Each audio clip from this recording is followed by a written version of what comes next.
The auction hall floated at the edge of known space, a metal city bolted together by profit and cruelty.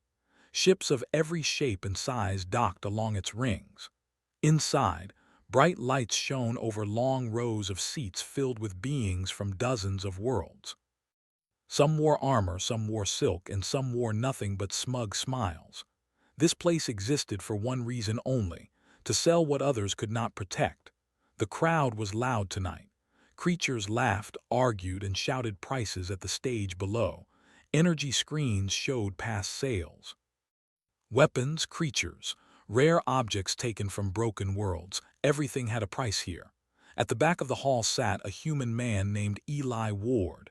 He did not look important. His jacket was old. His boots were worn. His hair was messy from long travel.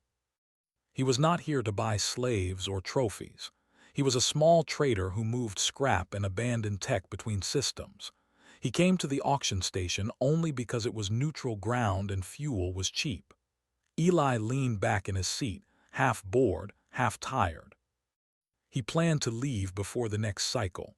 He was only waiting for docking clearance. On the stage, the auctioneer slammed a metal rod against the floor. "Next item," the auctioneer said loudly. "Final biological lot of the cycle." Two guards pulled something out from behind the curtain. At first, the crowd barely reacted. Then they saw her. She was small, much smaller than most beings in the room. Her skin was pale silver blue, dull and marked with old scars. Thin bands of metal wrapped around her wrists and neck. Her clothes were torn and far too big, like they had once belonged to someone else. Her long dark hair hung loose and unclean around her shoulders. She stumbled as the guards pushed her forward. A ripple of confusion passed through the audience. "What is that? Is it even alive? Looks broken." The auctioneer cleared his throat. "Lot 719, he announced. "Female, unknown subspecies, recovered from an abandoned transport in outer drift space. No registered homeworld, no active claims." The girl lifted her head slightly. Her eyes were large and dark, reflecting the lights above. She did not speak. She did not cry. She simply looked out at the crowd, quiet and still. A few scanners flashed. Data appeared on screens. Low physical strength, no visible weapons, no combat record, no economic value. The crowd began to laugh. A tall reptilian bidder leaned forward and hissed in amusement. "That thing would not survive one cycle on my world." Another voice shouted, "Does it even understand speech?" Someone else called out, "I will give half a credit just to toss it out an airlock." Laughter filled the hall. Eli frowned. He had seen many auctions before. He hated them, but hate did not change the galaxy. Still, something about this one felt wrong. The girl did not beg. She did not fight. She stood like someone who had already accepted the end. The auctioneer raised his rod again. "Opening bid," he said. 10,000 credits." Silence. No one moved. The auctioneer blinked and glanced at his assistant. "Very well," he continued. 5,000 credits. Still nothing. The crowd murmured. Some shook their heads, others laughed louder. A masked figure in the front row leaned back. "She is worthless. Why waste time?" The auctioneer's voice tightened. 1,000 credits. Nothing. The guards shifted uneasily. The girl swayed slightly but did not fall. Eli felt a strange tightness in his chest. He did not know why. He told himself it was none of his business. He was not a hero. He was not rich. He could barely keep his ship running. 500 credits, the auctioneer said. A few beings checked their screens, then looked away. 200 credits. Laughter again. Someone threw a small object at the stage. It bounced near the girl's feet. She flinched but did not react.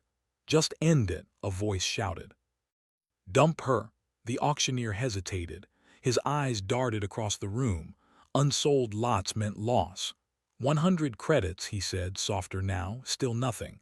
The hall grew restless. People wanted something exciting. This was boring. The auctioneer took a breath. 10 credits. That was when the laughter turned sharp. 10 credits for trash. She is not even good for labor. Does she breathe poison? Eli clenched his jaw. He did not understand why this bothered him so much. He had passed starving refugees before.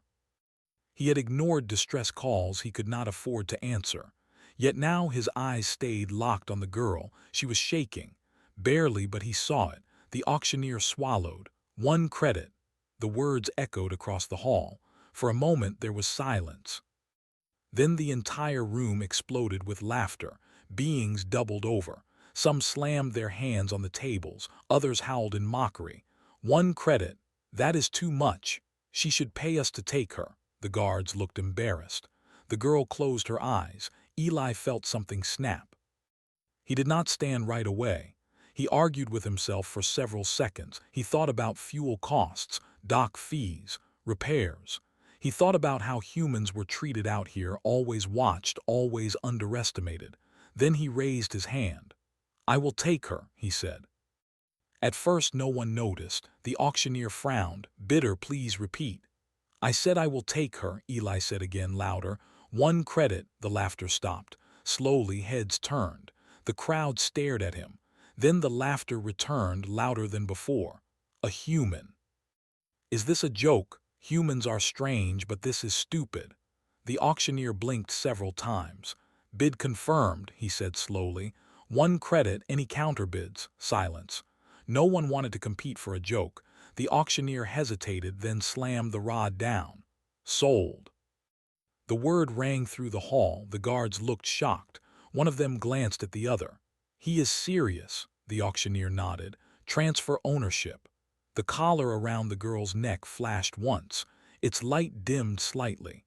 The crowd continued to laugh as Eli stood up. "Good luck with that," someone shouted. "She will die on his ship. Humans collect broken things." Eli ignored them. He walked down the steps toward the stage. Each step felt heavier than the last. He could feel eyes on his back, not just mockery but curiosity. When he reached the stage, the guard stepped aside. Up close, the girl looked even smaller. Her skin was cold when his hand brushed her arm. She looked up at him, startled. Her eyes widened slightly. "You are free," Eli said quietly, though he was not sure it was true. She did not speak. The guard unlocked the cuffs around her wrists. They fell to the floor with a dull sound. The collar remained. "That stays," the guard said. "Standard safety measure." Eli frowned but nodded. He did not want trouble here. He turned to leave, guiding the girl gently toward the exit. She walked beside him slowly, as if afraid that sudden movement would bring pain. Behind them, the auction hall moved on to the next lot. Weapons. Something loud and exciting. No one watched them leave. Except one figure. High above the hall, behind a dark viewing screen, a tall being stood in silence. Its many eyes focused on the human and the girl. Its hands tightened slowly. "So," it murmured, "the last one is not dead after all." Back in the docking bay, Eli led the girl toward his ship. It was small and old, painted dull gray, nothing special. The station lights flickered as they passed. The girl stopped suddenly. She grabbed Eli's sleeve. Her grip was weak but desperate. "Please," she whispered, her voice barely more than air. "Do not take it off." Eli frowned. "Take what off?" Her eyes flicked upward toward the collar. Before he could ask more, the station alarm chimed softly. Docking clearance approved. Eli looked down at her again, but she had already gone quiet. As they boarded the ship, a low pulse rippled through the station's sensors. Deep beneath the metal walls, something ancient stirred. And far away, in places long silent, systems that had not awakened in centuries began to listen.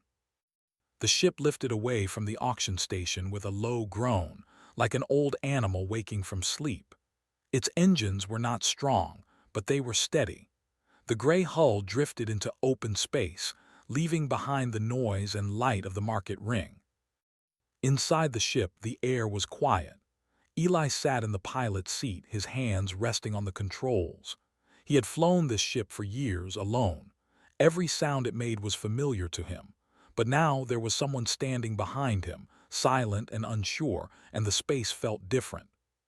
The girl stood near the doorway, her back close to the wall. She looked around as if expecting someone to grab her at any moment. Her hands were held close to her chest. The metal collar around her neck glowed faintly. "You can sit," Eli said, pointing to the small bench along the wall. "It will be safer during jump." She hesitated. Slowly she sat down. Her movements were careful, like she was afraid the floor might break. Eli did not push her. He set the coordinates and engaged the jump drive. The stars stretched, then vanished. Silence returned. For several minutes neither of them spoke. Eli finally turned his chair to face her. "My name is Eli," he said. "You do not have to answer if you do not want to." The girl looked at him. Her eyes were clearer now, less dull than they had been under the auction lights. "Myra," she said quietly. Her voice surprised him. It was soft but steady. "That is your name?" Eli asked. She nodded once. "It is what I remember." Eli gave a small smile. "All right, Myra." He stood and walked toward the storage locker. "I will get you some food, human food. It might not be right for you, but it is what I have." She watched him closely as he opened a sealed pack and placed it on the table along with a bottle of water. "You are not afraid?" she asked. Eli paused. "Of what?" "Of me." He thought about that. "I do not know you well enough to be afraid." That answer seemed to confuse her. She took the food slowly, sniffed it, then took a small bite. Her eyes widened slightly. "It is warm," she said. Eli nodded. "Fresh pack, lucky day." As she ate, Eli checked the ship systems. Fuel levels were stable, shields were holding, everything looked normal. Then he noticed something strange. The power output was higher than usual. He frowned and tapped the screen. The engine efficiency had increased by nearly 10% since launch. "That is not right," he muttered. Myra looked up. "Is something wrong?" "Maybe," Eli said. "This ship is old. It does not suddenly get better." As if in response, the lights overhead steadied. The soft flicker that had always been there was gone. Eli stared. He had replaced those lights 3 times. He ran a quick scan. No errors, no faults. The systems looked clean, too clean. "Did you touch anything?" he asked. Myra shook her head quickly. "No, I would not." Eli studied her face. She was not lying, at least not on purpose. He returned to his seat uneasy. They traveled for several hours in silence. Myra stayed on the bench, her posture slowly relaxing. She drank more water. The color in her skin deepened slightly, becoming less pale. At one point, the ship passed through a small debris field. Eli adjusted course automatically, but the ship seemed to move on its own, sliding between fragments with perfect timing. Eli gripped the controls. "I did not do that." Myra's fingers tightened around the edge of the bench. "I am sorry." Eli turned. "Sorry for what?" She lowered her head. "Things happen when I am afraid." The ship exited the debris field without a single scratch. Eli's heart beat faster. "What kind of things?" She did not answer. Instead, the ship's warning system chimed. Eli turned back to the screen. "That is not good." 3 signals appeared behind them, fast, too fast.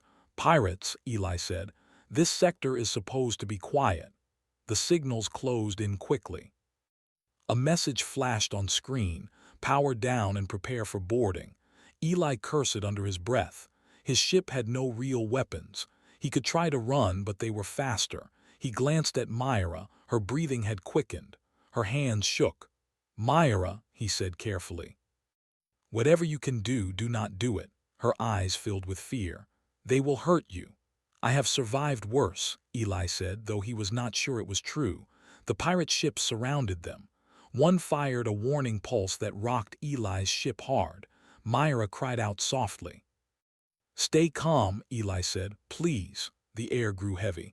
Eli felt it first, like pressure behind his eyes. The lights dimmed, then flared bright. "Myra," Eli said sharply. "I cannot," she whispered. "I cannot stop it." The collar around her neck began to glow brighter. Lines of light ran across its surface. The pirate ships froze, literally froze. Their movement stopped mid-space as if caught in invisible hands. Eli stared at the screen. "What did you do?" Myra clutched her head. "I am sorry. I am so sorry." The pressure increased. Eli felt like the ship was sinking even though they were in space. Then suddenly it stopped. The pirate ships drifted away lifeless. Their power systems were dark, no explosions, no debris, just silence. Eli's ship steadied. The lights returned to normal. Myra collapsed forward. Eli rushed to her side. "Hey, stay with me." Her skin was warm now, almost glowing faintly. The collar dimmed again. "I told you not to take it off," she whispered weakly. "I did not," Eli said. "It did that by itself." She shook her head slowly. "It reacts, it tries to limit me." Eli helped her sit back against the bench. His hands were shaking.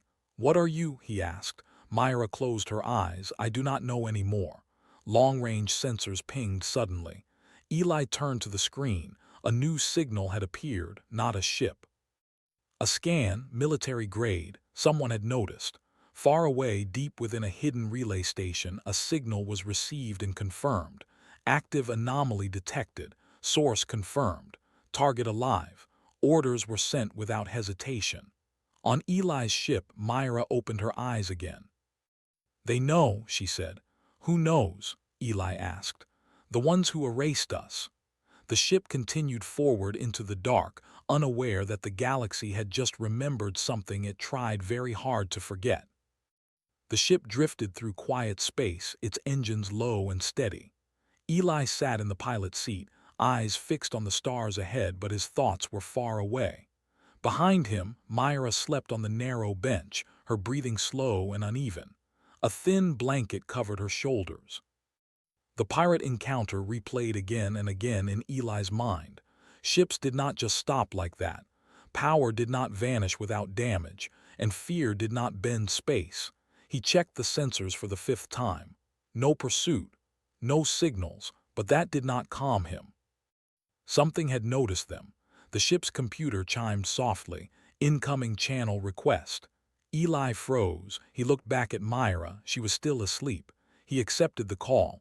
A calm female voice filled the cockpit. "Unregistered human vessel, this is Inspector Hale of the Interstellar Council. You are traveling through restricted observation space. Please respond." Eli swallowed. An inspector meant trouble. "This is civilian trader Eli Ward," he said carefully. "I was not aware this lane was restricted." There was a pause. "Your ship passed through a classified anomaly zone less than 1 cycle ago," Hale said. "Several pirate vessels were disabled without weapons fire. Explain." Eli's heart pounded. "I do not know what you are talking about." Another pause, longer this time. "Interesting," Hale said. "Your sensor logs disagree." Eli clenched his jaw. "With respect, Inspector, I am a small trader. I do not have weapons strong enough to disable anything." "That is exactly why I am calling," Hale replied. Her image appeared on the screen. She was tall, with pale skin and sharp eyes. She wore a simple uniform, no medals. Her expression was calm but alert. "May I board your ship for inspection?" she asked. Eli hesitated. Saying no would look worse. "All right," he said, "but I have a passenger. She is not well." Hale's eyes narrowed slightly. "I see." The channel closed. Minutes later, a sleek council ship appeared nearby. It docked smoothly with Eli's vessel. Eli stood as the airlock opened. Hale stepped inside, followed by 2 security officers. Their hands rested near their weapons, but they did not draw them. Hale's gaze swept the ship, then settled on Myra.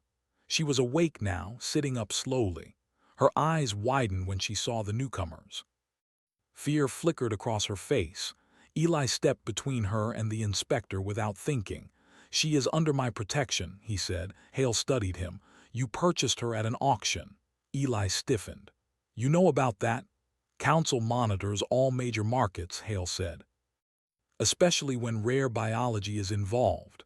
Myra's hands began to shake. Hale took a step closer.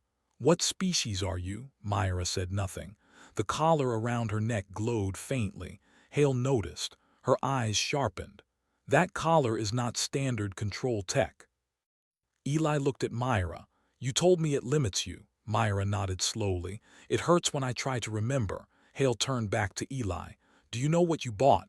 "No," Eli said honestly. "But I know she did not deserve that." Hale was silent for a moment, then she raised a hand. The guards relaxed slightly. "Remove the collar," Hale said. Myra's eyes went wide. "No," Eli shook his head. "She said not to." Hale met his gaze. "That device is illegal under council law. It is also masking her biosignature. I need to see what we are dealing with." Myra stood up suddenly. "If it comes off, they will find me." "They already have," Hale replied. The air grew tense. Eli looked between them. "There has to be another way," Hale sighed. "There is no gentle way to uncover a buried truth." She stepped closer to Myra slowly, carefully. "I will not hurt you," she said, "but others already have. I need to know why." Myra trembled. Her eyes flicked to Eli. He nodded. "I am here." With shaking hands, Myra reached up and touched the collar. The glow brightened. The ship hummed loudly. Panels flickered. The guards stumbled slightly as if the floor shifted. Then the collar clicked open. It fell to the floor. The moment it hit, the air changed. Eli felt warmth rush over him like standing in sunlight after long cold. The lights softened. The hum of the engine smoothed into a perfect rhythm. Myra gasped. Her posture changed. She stood taller. Her breathing steadied. The dull scars on her skin faded slightly as if time itself was pulling back. Hale stared, eyes wide despite her control. "What are you?" she whispered. Myra closed her eyes.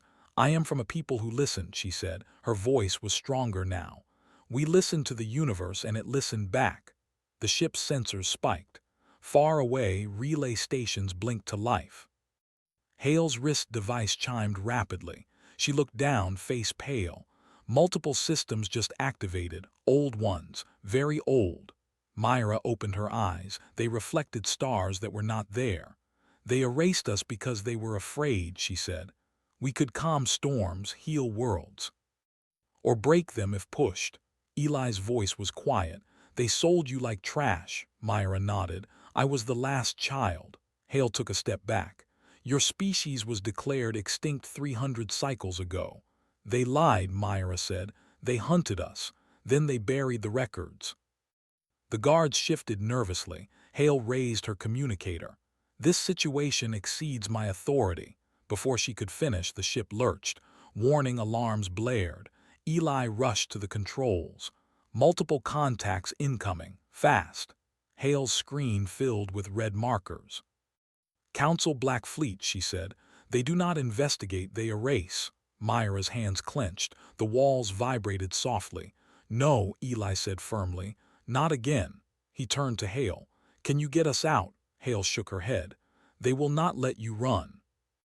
The first enemy ship appeared on the screen, then another, then 5 more. A voice echoed through the ship, cold and metallic. "Return the asset, termination is optional." Myra flinched. Memories crashed into her mind. Chains, fire, silence. Eli stepped beside her.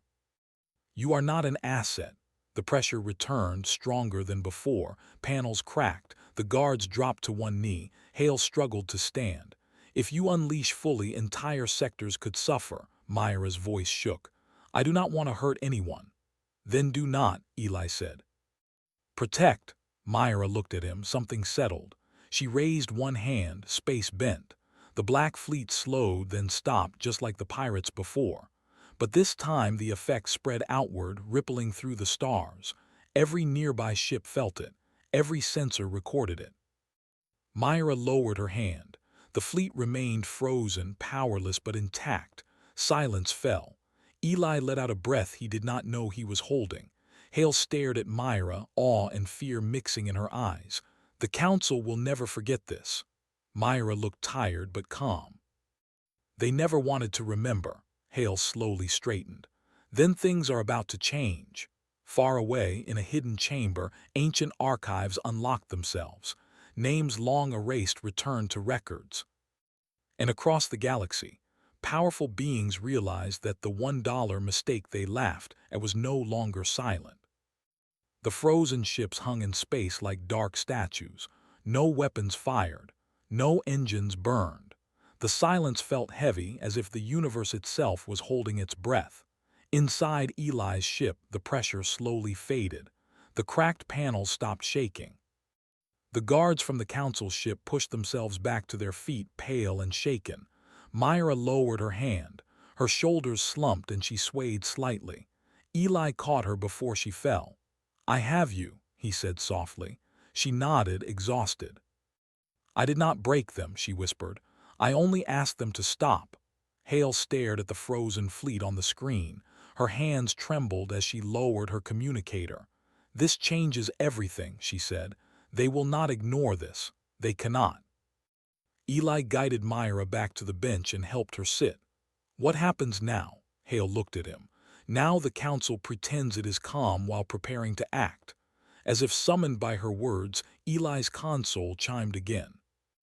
Another signal request appeared, but this one carried heavy encryption. Hale's eyes widened. "That is a priority channel." Eli hesitated, then accepted. The screen filled with a wide chamber made of dark metal and floating light. Several figures appeared, their faces partly hidden by shadow. Their voices spoke as one, layered and cold. "This is the High Assembly," the voice said. "Human vessel, you are in violation of multiple galactic statutes." Eli stood straighter. "For defending myself."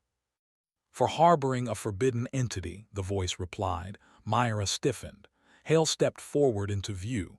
"With respect, Assembly, the entity is a sentient being. She was enslaved and suppressed illegally." The chamber fell silent. Then the voice returned, sharper now. "Inspector Hale, you have exceeded your mandate." Hale clenched her jaw. "Then update my mandate." One of the figures leaned forward. "That species was erased for a reason. Their existence destabilizes order." Eli felt anger rise in his chest. "You sold her for one credit." Another pause. "That auction was not authorized," the voice said. Myra looked up slowly. "You always say that." The figures shifted. "You should not speak." She met their gaze through the screen. Her eyes were calm but deep. "You hunted children," she said. "You erased songs, cities, skies. You feared what you could not control." The chamber lights dimmed slightly. "You are dangerous," the voice said. Myra shook her head. "No, you are." Eli felt something then, not fear but pride. The small trader from a forgotten corner of space stood beside the last survivor of a lost people, facing the strongest powers in the galaxy. "You want her," Eli said. "You are not getting her." The chamber erupted in overlapping voices, demands, threats, warnings. Finally, one voice cut through. "Human, you misunderstand your position." "Do I?" Eli asked. "You froze my ship, you froze pirates, you froze your own fleet, and you still think you are in control." Silence followed. Hale watched the exchange carefully. She saw it clearly now. The council was afraid. "You cannot kill her," Hale said calmly. "Not anymore. Too many systems felt the anomaly, too many records unlocked. The truth is already spreading." The figures stiffened. Myra closed her eyes. Somewhere deep within her, she reached outward, not with force but with memory. Across the galaxy, old data vaults opened. Messages long buried surfaced. Footage of burning worlds. Orders signed by council members long dead and some still alive. Screens lit up on distant stations. Scholars stopped breathing. Traders froze mid-deal. Soldiers stared in disbelief. The lie cracked.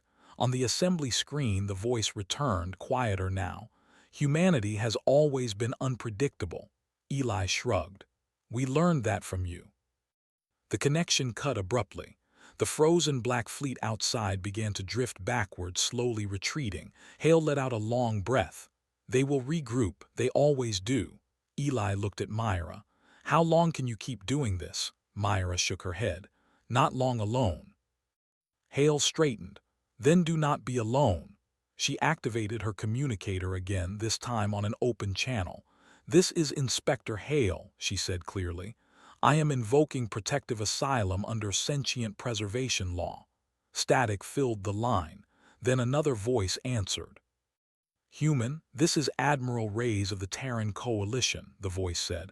"We are receiving multiple anomaly alerts and historical data floods. Explain." Eli felt his heart jump. Hale glanced at him, then spoke. "Humanity has been lied to, so has the galaxy." The truth is coming fast. Within hours, human ships arrived. They did not come with weapons primed. They came with medics, diplomats, engineers. Their hulls bore no threat symbols, only identification lights. Myra watched from the viewport as they surrounded Eli's small ship, not trapping it but guarding it. "They came," she whispered. Eli smiled faintly. "We are stubborn like that." Aboard a human command vessel, Myra sat in a quiet room surrounded by soft light. No chains, no collars, no guards at the door, only a human doctor waiting patiently nearby. Eli stood against the wall, arms crossed, watching closely. A large screen showed representatives from multiple human regions listening as Hale presented the evidence. When the recordings of erased worlds played, the room went silent. When the auction footage appeared, laughter from the past echoing cruelly, some humans looked away in shame, others in anger. "She was sold for one credit," Hale said. "Because the galaxy believed she was nothing." A gray-haired diplomat leaned forward. "And what does she want?" All eyes turned to Myra. She hesitated, then spoke. "I want no more auctions, no more erased names, no more silence." The diplomat nodded slowly. "That is a good start." News spread fast. Human channels lit up with outrage. The word auction became poison. Protests erupted on neutral stations. Independent worlds demanded answers. Other enslaved species watched carefully. Then one spoke. Then another. Chains broke quietly at first, then loudly. The council issued statements of denial, then compromise, then threats. Humanity did not answer with war. They answered with exposure. Myra appeared beside Eli and recorded messages, calm and clear, telling her story again and again, never with hate, only truth. And humans listened. They did something unexpected. They stayed. Human fleets positioned themselves between known auction routes. Human courts opened cases against traders once considered untouchable. Human engineers dismantled suppression tech and shared how to disable it. "You are making enemies," Hale warned Eli one evening as they watched the stars. Eli nodded. "We already had them. Now they know it." Myra stood between them, looking out into space. She felt tired but not alone. For the first time since she could remember, the universe felt quieter. But far away in hidden places, old powers whispered. The council had lost control. And they would not forgive humanity for teaching the galaxy how to say no. The galaxy did not fall into war. That was what many expected. That was what the council prepared for. Fleets moved. Borders tightened. Threats were written and rewritten. But humanity did something else. They spoke. Across open channels, human diplomats released records without editing them down. Orders signed by council leaders. Logs from extermination fleets. Footage of children being dragged away in silence. Worlds erased not by accident but by decision. There was no dramatic music. No angry speeches, just truth. Stations went quiet as beings watched. Some turned away. Some cried. Some felt anger for the first time in their lives, not at an enemy but at the system they had trusted. The word auction became shameful. Markets shut down overnight. Traders erased their own records and ran.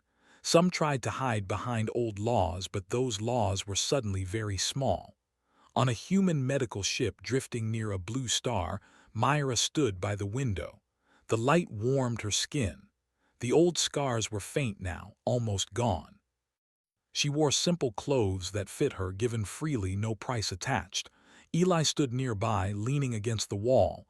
"You could have left," he said quietly, "after everything." Myra shook her head. "You stayed when everyone else laughed." He smiled a little. "I just raised my hand." She turned to him. "That is how it always starts."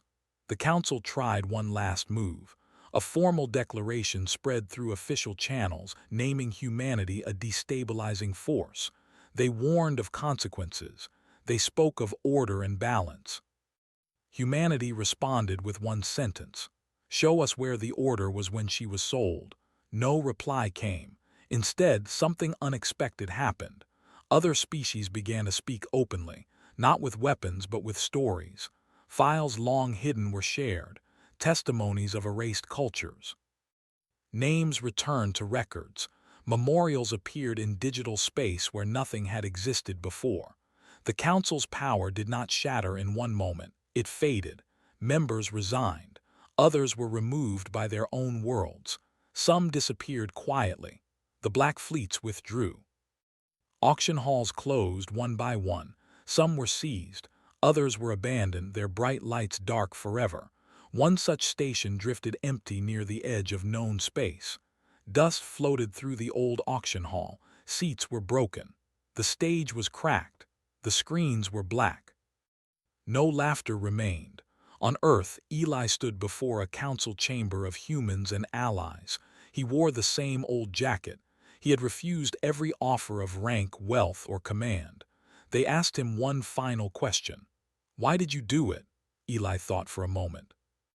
Then he answered honestly, "Because she was worth more than one credit." The chamber was silent. Myra was given a choice: power, protection, a place above others. She refused all of it. Instead, she chose to travel, not as a symbol, not as a weapon, as a witness. She visited worlds that had been hurt. She listened more than she spoke. When she used her gift, it was small and careful. A storm calmed. A poisoned sky cleared. A dying world given time. Humans walked beside her, not in front. They did not build statues. They built laws. Years passed. Children across many systems learned about the day a human bought something the galaxy threw away. They did not learn it as a battle. They learned it as a question. What is a life worth? Far from busy routes, Eli's ship drifted once more through quiet space. It was no longer old inside. It hummed smoothly, perfectly balanced. Myra sat in the co-pilot seat, watching stars pass slowly.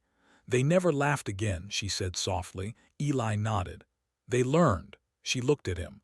"Do you regret it?" He thought of the fuel costs, the fear. The moment everything changed. "No," he said. "I would do it again." The ship moved forward, small but steady, carrying no cargo but choice. And the galaxy remembered the day laughter turned into silence and silence turned into change. They laughed when an alien girl was auctioned for $1, until a human bought her HFY.